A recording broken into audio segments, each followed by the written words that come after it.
전능하사 천지를 만드신 하나님 아버지를 내가 믿사오며 그 외아들 우리 주 예수 그리스도를 믿사오니 이는 성령으로 잉태하사 동정녀 마리아에게 나시고 본디오 빌라도에게 고난을 받으사 십자가에 못 박혀 죽으시고 장사한 지 사흘 만에 죽은 자 가운데서 다시 살아나시며 하늘에 오르사 전능하신 하늘 옆에 앉아 계시다가 저리로서 산 자와 죽은 자를 심판하러 오시리라.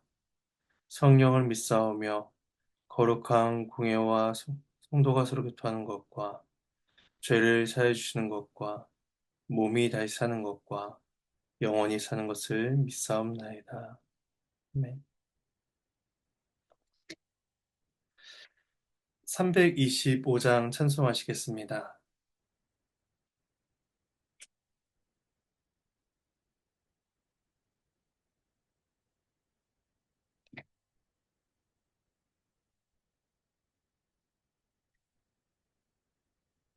325장 1절과 4절을 찬송하시겠습니다. 함께 찬송합니다. 예수가 함께 계시니 시험이 오나 겁없네. 기쁨의 근원 되시는 예수를 위해 삽시다. 날마다 주를 섬기며 언제나 주를 기리고 그 사랑 안에 살면서 딴 길로 가지 맙시다. 주께서 심판하실 때 잘했다 칭찬하리니 이러한 상급 받도록 예수를 위해 삽시다. 날마다 주를 섬기며 언제나 주를 기리고 그 사랑 안에 살면서 딴 길로 가지 맙시다. 네, 함께 보실 말씀은 디모데후서 2장입니다. 디모데후서 2장 1절에서 13절까지 말씀입니다.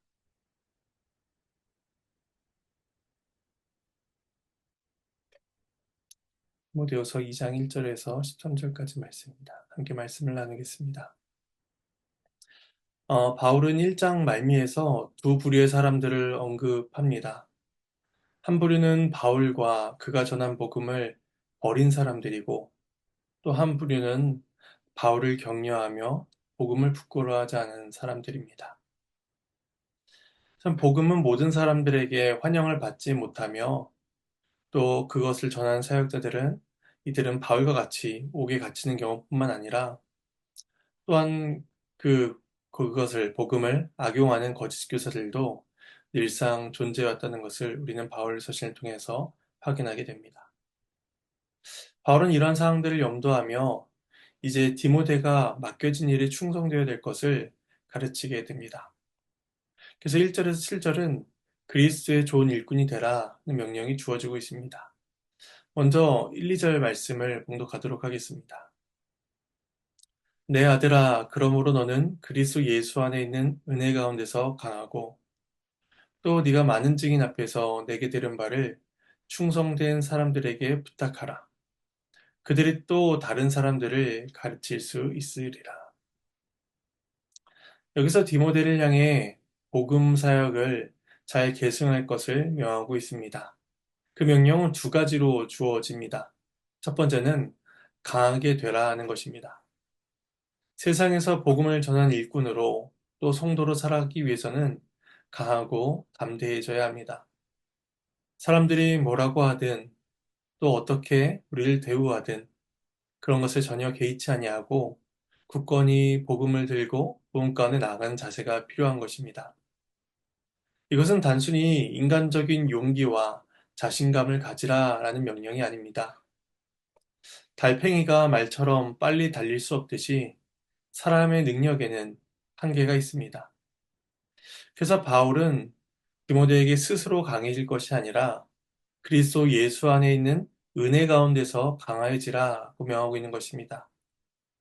그리스도께서 디모데를 구원하셨고 또 그의 모든 구원의 여정 속에서 그리스도께서 신실하게 함께 하시기 때문에 그는 하나님의 은혜를 구해야 합니다. 변화해야 하고 성장해야 하며 복음을 쫓아갈 그런 살아갈 힘을 그리스도를 통해서 얻어야만 하는 것입니다. 두 번째 명령은 내게 들은 바를 충성된 사람들에게 부탁하라, 맡기라는 것입니다. 아시아에서 믿음을 저버린 사람들이 있었지만 또한 충성된 사람들도 존재했습니다. 디모데는 바울에게 들은 복음을 충성된 사람들에게 전해야 했고 그들은 또 다른 사람들에게 그 복음을 가르치게 될 것입니다. 그래서 여기에는 진리가 전해지는 네 개의 단계가 소개됩니다. 그리스도로부터 바울에게로, 바울로부터 디모데에게로, 또 디모데로부터 충성된 사람들에게로, 충성된 사람들로부터 또 사람들에게, 또 다른 사람들에게로 전달된다는 것입니다. 이러한 과정 속에서 복음은 추가되거나 발전되는 것이 아니라 변화되지 않은 채 계승되어야만 합니다. 그래서 이것을 에베소서 2장 20절에서는 사도들과 선자들의 터 위에 세우심을 받았다라고 표현합니다. 오늘날 교회는 사도적 가르침의 계승을 통하여 복음의 터 위에 교회가 세워 있음을 기억해야 할 것이고 또 역시나 진리의 계승이 오늘날 이후에도 계속해서 이루어질 수 있도록 우리 또한 주의 도우심을 구하며 노력해야 할 것입니다. 복음 사역을 잘 계승하라라고 교훈한 바울은 3절에서 7절까지 말씀을 통해서 충성된 일꾼의 자세와 또 그를 향한 당부를 말씀합니다. 말씀을 봉독하겠습니다. 너는 그리스도 예수의 좋은 병사로 나와 함께 고난을 받으라. 병사로 복무한 자는 자기 생활에 얽매이는 자가 하나도 없나니 이는 병사로 모집한 자를 기쁘게 하려 함이라. 경계한 자가 법대로 경계하지 아니하면 승리자의 관을 얻지 못할 것이며 수고하는 농부가 곡식을 먼저 받는 것이 마땅하니라. 내가 말하는 것을 생각해보라. 주께서 범사에 내게 총명을 주시리라. 세 가지 비유가 나옵니다. 첫 번째는 병사의 비유입니다. 거짓 교사들과 싸우며 진리를 수호해야 될 디모데에게 핍박과 고난은 피할 수 없는 일입니다. 따라서 디모데는 바울과 같이 그 고난을 기꺼이 감당해야 하는 것이죠. 마치 복무 중인 병사가 위험과 역경을 당연한 일로 생각하며 전투에 참전하고 또 사적인 일이나 개인적인 감정에 얽매이지 않는 것처럼 그렇게 임해야 한다는 것입니다. 또한 병사가 언제라도 상관의 명령에 복종할 준비가 되어 있는 것처럼 디모데 또한 자신을 부르신 하나님을 기쁘시게 하고자 하는 그러한 마음과 열심을 가지고 행해야만 하는 것입니다. 두 번째 비유는 경기한 자의 비유입니다. 운동선수가 아무리 많은 훈련을 하며 개인 실력이 뛰어날지라도 법대로 경기하지 않는다면 승리자의 관을 얻지 못합니다. 거짓 교사들은 속이고 비방하는 자들이었습니다. 진리가 없으니 합법적으로 경기한 자들이 아니었습니다. 그들뿐만 아니라 많은 사람들 역시도 좋은 결과를 얻을 수만 있다면 과정이 어떻든 아무런 상관이 없다라고 생각합니다. 그러나 법을 제정하신 하나님의 방식은 그렇지 않습니다. 하나님께서는 그분 스스로 선이시며 또 선의 기준이 되는 율법을 우리들에게 제공해 주셨습니다. 그러므로 복음의 일꾼은 하나님을 사랑하고 이웃을 사랑하는 그러한 방식을 따라서 맡겨진 일에 충성되어야만 하는 것입니다. 세 번째 비유는 수고하는 농부의 비유입니다. 농부는 열심히 수고해야 합니다. 땅이 척박해도 수고해야 하고 기후가 좋지 못해도 수고해야 합니다. 뜨거운 태양볕에서 고된 노동을 하는 것은 재미도 없고 또 매일같이 반복되는 단조로움의 연속입니다. 그럼에도 농부는 수고해야만 합니다. 그래야 곡식을 얻을 수 있기 때문이죠. 근데 그렇게 수고하여 얻은 수확물의 우선순위는 열심히 일한 농부에게 주어집니다. 왜냐하면 결실은 농부의 수고와 인내로 얻어진 것이기 때문이죠. 농부가 고된 노동을 포기하지 않고 결실을 얻어냈듯이 복음의 일꾼들 또한 이후에 얻게 될 열매를 바라며 인내하며 수고해야 된다라고 바울은 교훈합니다. 이렇게 세 가지 비유를 말씀한 이후에 7절에서 한 가지 명령을 이제 덧붙입니다. 자신이 말한 것을 생각해보라, 곰곰이 묵상해보라 하는 것입니다. 이것은 바울이 앞에서 말한 세 가지 비유가 이해하기 어려워서가 아닙니다. 그것은 배운 말씀을 자신의 삶에 어떻게 적용할 수 있는지를 생각해보라는 것입니다. 말씀을 지식으로 배우는 것과 자신의 삶에 적용하는 것은 다른 문제이기 때문입니다. 또한 곰곰이 생각함으로써 현재 자신의 동기, 현재 자신의 삶의 자세가 어떠한가를 말씀을 통해 배운 바를 통해 살펴봐야 합니다. 자신의 삶을 말씀에 비춰보지 않는다면 그것은 세상의 방식에 쉽게 동화될 수 있기 때문입니다. 이렇게 자기 자신을 돌아보며 말씀에 배운 바를 잘 생각해 볼 때에 이런 과정을 거칠 때에 하나님께서는 디모데에게 범사에 총명을 주실 것입니다. 말씀을 듣고 생각하는 일, 그리고 주께 총명을 주신 일은 분리될 수 없는 일이라는 것입니다. 물론 하나님께서는 특별한 방식으로서 총명과 기타 여러 가지 은혜를 언제나 베푸실 수 있지만 일반적으로는 말씀을 듣고 들은 말씀을 묵상하며 또 그 말씀을 자신의 것으로 만드는 수고의 과정 속에서 하나님께서 지혜를 주신다는 것입니다. 따라서 우리는 말씀을 깨닫기 위해서 성경을 상고해야 하며 또 기도 가운데 하나님의 은혜를 계속해서 구해야만 합니다. 그때 주께서 우리의 삶에 총명의 은혜를 베푸실 것입니다. 이어진 두 번째 단락은 8절에서 마지막 13절까지 말씀입니다. 여기서는 고난과 그 결과에 대해서 말씀을 하고 있습니다.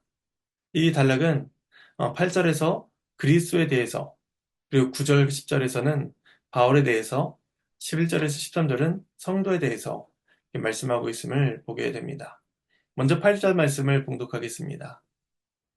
내가 전한 복음대로 다윗의 씨로 죽은 자 가운데서 다시 살아나신 예수 그리스도를 기억하라.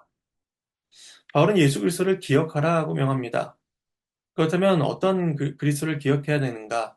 그리스도는 어떤 분이신가? 두 가지로 말씀하는데 첫 번째는 다윗의 씨로 오셨다는 사실입니다. 그리스도는 다윗의 후손으로서 완전한 인성을 가지셨습니다. 예수님은 우리의 죄 때문에 십자가에 죽으셨으며 그의 죽으심은 실제였습니다. 거짓 교사들 혹은 잘못된 메시아관을 가지고 있는 사람들은 다윗의 씨로 오실 메시아가 원수를 짓밟고 영광의 나라를 회복시켜 줄 것이다 라고 주장했습니다. 하지만 복음의 계시 가운데 드러난 그리스도의 오심은 그런 것이 전혀 아니었습니다. 가장 존귀하신 분께서 가장 미천한 자리에 임하시는 비하의 절정을 성경은 또한 예수 그리스도의 생애는 보여줍니다. 그 예수님에 대해 기억해야 될 두 번째 사실은 그가 죽은 자 가운데서 다시 살아나셨다는 것입니다. 이것은 예수님의 신성을 보여줍니다. 예수님께서는 하나님의 독생하신 아들로서 죽음에서 부활하셨고 죽음으로부터 승리를 선언하십니다. 그리스도의 살아나심은 그가 겪으신 죽음의 효력이 반드시 이루어질 것임을 우리에게 입증해 주는 것이었습니다. 따라서 그리스도를 믿는 모든 자들은 죄에 대하여 그리스도와 함께 죽었으며 의에 대하여 그리스도와 함께 산 자들이 됩니다. 이렇게 바울이 디모데를 향해서 예수 그리스도를 기억하라 라고 명하고 있는 까닭은 이제 바울 자신이 복음 때문에 갇히게 되었고 또 디모데와 성도들 또한 복음으로 인해 고난을 받게 될 것이기 때문이었습니다. 따라서 그들은 매임 가운데, 고난 가운데 그리스도를 기억하며 그 고난과 역경을 이겨나갈 목적과 동기를 얻게 될 것입니다. 그래서 9절과 10절에서는 바울 자신의 경험을 이야기합니다. 말씀을 봉독합니다. 복음으로 말미암아 내가 죄인과 같이 매이는 데까지 고난을 받았으나 하나님의 말씀은 매이지 아니하니라. 그러므로 내가 택한 받은 자들을 위하여 모든 것을 참음은 그리스도 예수 안에 있는 구원을 영원한 영광과 함께 받게 하려 함이라. 바울은 복음으로 그리스도와 자신을 연결합니다. 8절에서 내가 전한 복음대로 그리스도를 기억하라 라고 말씀했다면 이 9절에서는 복음으로 말미암아 내가 고난을 받게 되었다 라고 말하고 있는 것입니다. 그러니까 자신이 당하고 있는 고난이 복음 곧 그리스도와 연결되어 있음을 이렇게 설명하고 있는 것이죠. 바울은 사회법적인 죄를 범한 일이 없음에도 복음으로 인해 죄인으로 여겨졌습니다. 여기서 사용한 죄인이라는 이 표현은 예수님 옆에 달렸던 그 강도, 행악자에게 사용되었던 표현으로서 바울이 그와 같은 죄인처럼 여겨졌음을 볼 수 있습니다. 하지만 바울은 자신이 당하는 그러한 고난에도 불구하고 하나님의 말씀이 매이지 않았다고 그렇게 고백합니다. 하나님의 바울의 매임은 복음이 실패했음을 보여주는 것이 아니라 그 복음이 살아있고 또 능력이 있음을 보여주는 하나의 계기가 될 것입니다. 바울의 상황에도 불구하고 하나님께서는 또 다른 일꾼들을 통해서 복음을 증거하실 것이며 또 이 땅에 그리스도의 몸된 교회가 세워질 수 있도록 끊임없이 일하고 계실 것이기 때문입니다. 그래서 바울은 고난을 참고 견딜 수 있었습니다. 자신의 처지를 부끄러워하지 않을 수 있었던 것이죠. 바울은 성공하고 출세함으로써 성도들의 본이 되고자 하질 않습니다. 그것은 세상 사람들이 바라는 목적이었고 기준이었습니다. 바울은 복음에 대한 자신의 순종과 인내가 성도들에게 위로와 도전을 줄 것이며 그로 인해 성도들 또한 그리스도 안에 있는 구원의 영광을 받을 수 있게 될 것이다. 그러한 기대를 갖고 있습니다. 그래서 마지막 11절에서 13절은 성도들을 향해서 말씀합니다. 이 말씀을 봉독하겠습니다. 비프다 이 말이여 우리가 주와 함께 죽었으면 또한 함께 살 것이요 참으면 또한 함께 왕노릇할 것이요 우리가 주를 부인하면 주도 우리를 부인하실 것이라. 우리는 미쁨이 없을지라도 주는 항상 미쁘시니 자기를 부인하실 수 없으시리라. 하나님의 말씀입니다. 하나님께 감사합니다.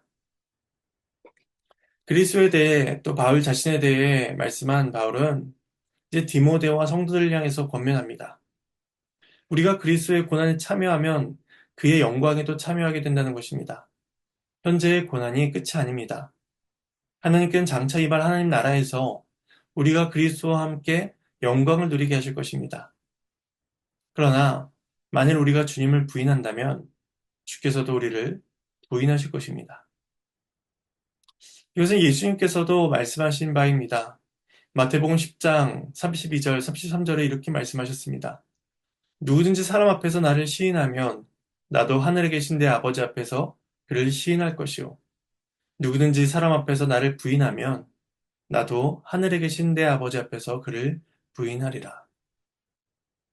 고난과 유혹 앞에서 그리스도를 부인하는 자들이 드러나게 될 것입니다. 그들은 이 말씀을 기억해야 하는 것이죠.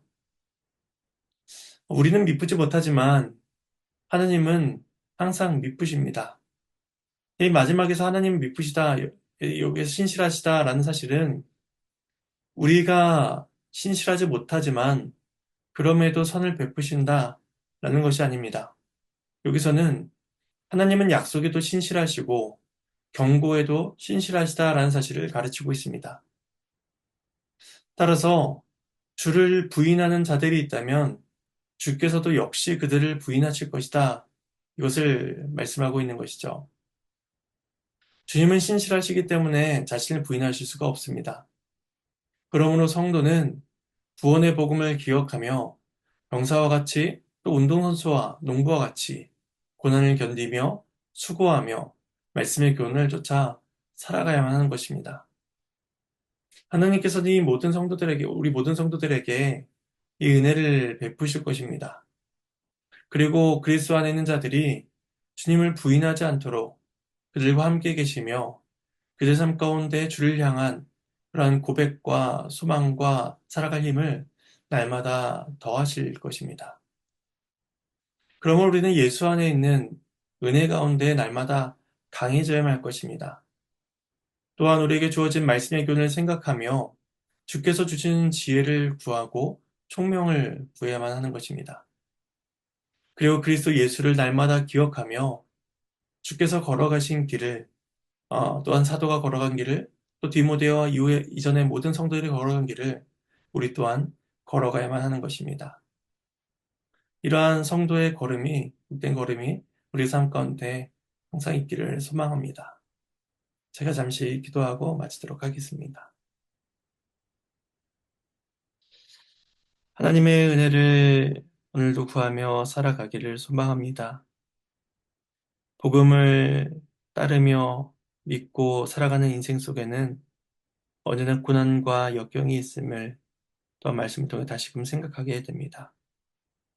현재 그 고난을 겪고 있는 분들이 계시고 또 앞으로 여러 가지 어려움 가운데 우리가 살게 될 것인데 그때의 말씀을 기억하게 하사 우리가 주의 말씀을 맡은 자로서 어떻게 살아가야 되는가를 늘 상고하게 하시고 날마다 베푸시는 주님의 은혜를 구하게 하여 주시옵소서.